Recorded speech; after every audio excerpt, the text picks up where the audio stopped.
Well, after months of uncertainty, bickering, and debate, the president has signed a bipartisan agreement on student loan interest rates. But some people say the deal fails to address the bigger issue, the skyrocketing cost of college. Certified financial planner Tony Drake with WealthWisconsin.com here to talk about what this new deal means for students and their parents, both now and as this new restructured plan rolls forward into the future.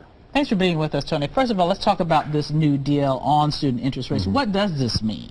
Basically, what the bill addressed was how they're going to set the interest rate. So on June 1st, they're going to look at the 10-year Treasury note, and they're going to tie it to that note for the life of the loan. That means folks going back to school this fall, taking out loans, going to pay somewhere, depending on the type of loan they take out, from 4 to 6%. Okay, so what's the good part of this legislation and what's the bad part for consumers? I think the good part is certainly the fact that it's going to lower rates for the short term, and it's also going to take some of the stability and put it back into that. A lot of folks are afraid because of the political fighting, how they were going to handle that, and so it certainly fixed some of that. Some of the downsides, certainly, because it's tied to the 10-year Treasury, that can and will go up over time. Now, they did put a cap on those loans. Again, depending on the type of loan, that's going to vary from 8 to 10%.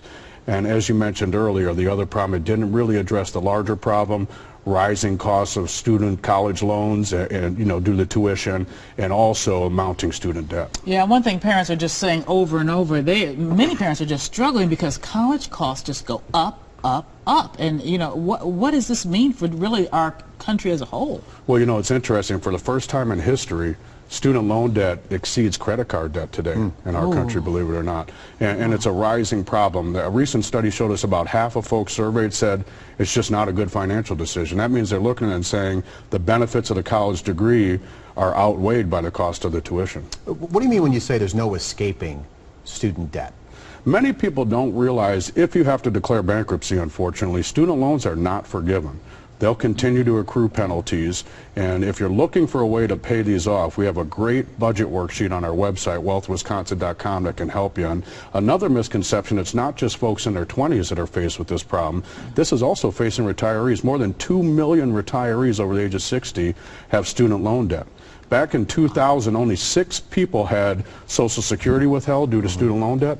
Last year, 120,000 had Social Security benefits withheld because they were behind on their student debt. There are some things you can do in terms of like income-based repayment where you only have to pay for 10 years if you work in certain categories, like if you work for a nonprofit, if you're a teacher or something. There are some great benefits. Those are some of them. You can also, if you're in trouble, it's important, don't just ignore it. Don't take the mail and throw it in the garbage. Call your lender. They have some great interest-only programs. There's a lot that they'll do to help you, but you have to stay in communication with that lender. Yeah, and what are some of the important things that people need to think about if they're planning to borrow? Because this is something that you really have to plan out and you have to do your homework. Yeah, you certainly want to have a budget. And you want to consider that. Now, I think to say college tuition isn't worth it is probably not a smart decision. No. But folks are faced with it. How do I pay for it? Average student is coming out of college with over $35,000 in debt. Yeah, and a lot of these, and a lot of doctors and lawyers have these bills for years and years and years, and they find themselves never able to get out. Are there things people can do to sort of consolidate these credit loans, or what can they do in addition to, just reducing their debt? Yeah, there's certainly some consolidation plans that you can do. You can also go to the private market, get away from the federal loans, and sometimes there you can get better interest rates. You can lock it in. That's right, especially in a time like now, although the new bill is allowing you to lock in your rate as well.